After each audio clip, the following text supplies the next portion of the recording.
అన్నారు. ఓ అక్రమాలు జరిగిపోయి విశాఖపట్నంలోను, విజయనగరంలోను, శ్రీకాకుళంలోను, రాష్ట్రంలో అన్ని చోట్ల ఎన్నో అక్రమాలు జరిగిపోయి వేలాది ఎకరాలు వచ్చి ప్రీవోల్ చేశారు. అవన్నీ ఆపుతాము అన్నది. ఏం జరిగింది గత 9 నెలలు బట్టి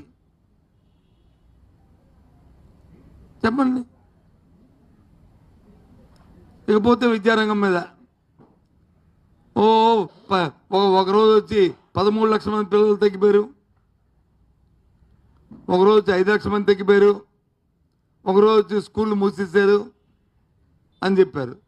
నిన్న వచ్చి ఈ ప్రభుత్వం వచ్చి తీసుకునే విధానం వల్ల మా స్కూళ్ళు మూసేస్తారని ఒక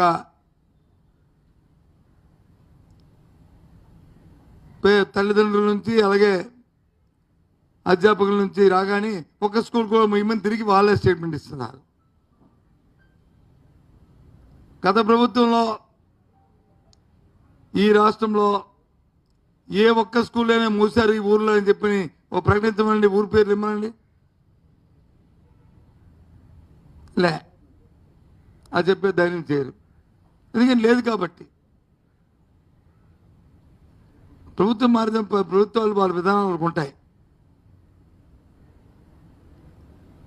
ఇవాళ నీతి ఆయోగ్ చెప్పింది, ఏదైతే ఇంగ్లీష్ మీడియంలో ఆ విద్యార్థులకి దాని మీద పట్టుతో ఉండబట్టే కాంపిటేటివ్ ఎగ్జామ్స్లో ఎక్కువగా ఎవరైతే పట్టుంటుందో ఇంగ్లీష్ విద్య మీద, ఇంగ్లీషు భాష మీద వాళ్ళకే సెలెక్ట్ అవుతుందని నీతి ఆయోగ్ చెప్పింది. ఆ దురదృష్టితోనే దాన్ని ప్రోత్సహించాం. సరే, ఈ ప్రభుత్వం తన నిర్ణయాలు రాబోయే కాలంలో ఆ తల్లిదండ్రులు వాళ్ళు తెలుసుకుంటారు ఈ పరిస్థితిని. నేను ఇప్పుడు మీ ద్వారా నేను ప్రశ్నిస్తుంది ప్రభుత్వాన్ని ఏంటంటే, ఏదైనా మీరు ఒక నిర్ణయం తీసుకున్నప్పుడు ఆ నిర్ణయం అమలు జరుగుతుందా లేదా,